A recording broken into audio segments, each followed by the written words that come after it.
Do you often feel inexplicably tired, even after a full night's sleep? Not the kind of tiredness that a nap can fix, but a heaviness that sits in your chest. You pray, but you don't feel it. You read Quran, but the words pass through you without touching your heart. You smile at people, but inside, something feels hollow. If this sounds familiar, then what you are experiencing is not ordinary exhaustion. It is a drain on something far more important than your physical energy. It is a drain on your spiritual energy, your connection to Allah, and your tawakkul, your reliance upon Him. And by the end of this video, you will understand exactly what has been quietly draining you and, more importantly, how to begin restoring it. In Islam, we understand that a human being is not just a body and a mind. We have a ruh, a soul, that needs nourishment just as our body needs food and rest. This soul is fed through Salah, through dhikr, through Quran, and most of all, through sincere tawakkul, trusting that Allah is enough for us in every situation. Allah says in the Quran, in Surah At-Talaq, that whoever places their reliance upon Allah will find Him sufficient for them. This is not just a beautiful verse to memorize. It is a description of a state of the heart, a heart that is calm because it knows Allah is in control. But when our spiritual energy is drained, this calmness disappears. We start to feel anxious for no clear reason, disconnected from our worship, and distant from the peace that faith is supposed to bring us. Here is the problem most people never realize. Spiritual drain rarely happens all at once. It is not usually one big sin or one dramatic event that empties the heart. It happens slowly, quietly, day by day, through small neglects that accumulate over weeks, months, and even years, until one day you wake up and wonder why your heart feels so distant from Allah. The Prophet described this process beautifully. He said that hearts rust just as iron rusts with water and air. When his companions asked how to polish this rust away, he replied that it is removed through the remembrance of death and the recitation of the Quran. This hadith tells us something important, that neglect alone, without any major sin, is enough to dull a heart that once felt alive in worship. And in the world we live in today, surrounded by constant noise, comparison, and distraction, this kind of neglect happens to almost all of us without us even noticing. So let's talk about what is actually causing this drain, because once you can name it, you can begin to heal it. The first major drain is negative self-talk. Many of us carry a constant inner voice that says we are not good enough, that we have sinned too much, that Allah could never forgive someone like us. But this directly contradicts what Allah tells us about Himself.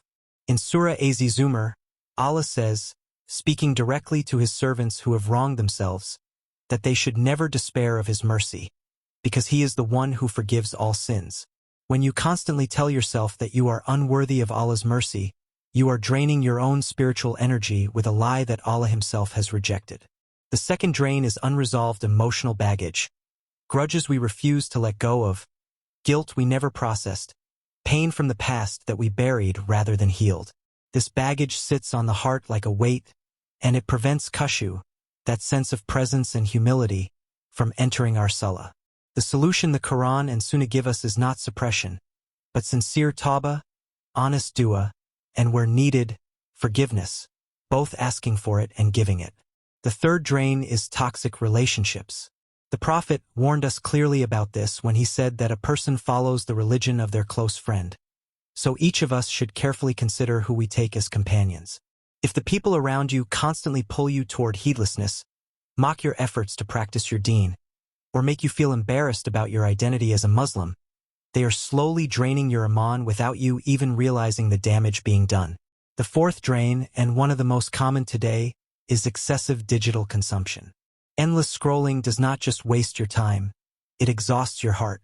It fills your mind with images, opinions, and comparisons that compete directly with the stillness your soul actually needs.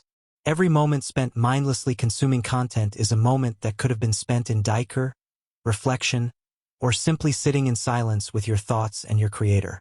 But now, let's talk about the drain that almost nobody discusses, and it might be the most dangerous one of all, the silent erosion of your boundaries caused by trying to please everyone except Allah. The Prophet warned the Ummah about a spiritual disease he called al-wan, an excessive love of this world combined with a fear of death. When his companions asked if this disease would come upon them because they were few in number, Heat told them no. They would actually be many, like the foam on the surface of the sea, weak and easily swept away, because Allah would remove the fear of them from their enemies' hearts and place one into their own hearts instead. This disease shows up today in ways that seem harmless on the surface. It looks like delaying your Salah because a meeting seems more urgent. It looks like softening your hijab or your beard because you're afraid of what colleagues might think. It looks like laughing along at something you know displeases Allah, just to avoid feeling awkward in the room. Every single time you compromise something sacred for someone else's approval, a piece of your tawakkul quietly leaks out, and you don't even notice it happening until your heart feels completely disconnected.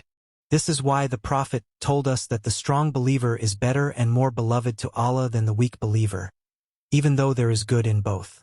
And the strength he was describing was never about physical power. It was about the strength of a heart anchored so firmly in reliance upon Allah that it does not bend to the shifting opinions of people. A believer with strong tawakkul does not need everyone's approval, because they have already secured the approval that actually matters, the approval of their Creator. So here is what I want you to take away from this video. Spiritual drain almost never comes from one dramatic moment. It builds quietly through negative self-talk, unresolved pain, the wrong company, mindless distraction, and most dangerously, the constant chasing of people's approval instead of Allah's. Restoring your spiritual energy and your tawakkul does not require some huge, sudden transformation. It begins with small, consistent steps, a few extra minutes of dhikr, an honest moment of dua, cutting one toxic connection, closing the app a little earlier, and gently reminding yourself every single day that Allah alone is sufficient for you. Now I want to hear from you. Which of these spiritual energy drains resonated with you the most? Was it the negative self-talk, the toxic relationships, the digital noise, or that silent chase for approval that Al-Wan brings? Write it in the comments below, because sharing it might be the first step toward healing it. And if this video gave you something to reflect on, subscribe to this channel, because we share reminders exactly like this one every week to help you strengthen your tawakkul and protect your spiritual energy in a world that is constantly trying to drain it. May Allah restore strength, peace, and closeness to Him in every heart watching this. Ameen.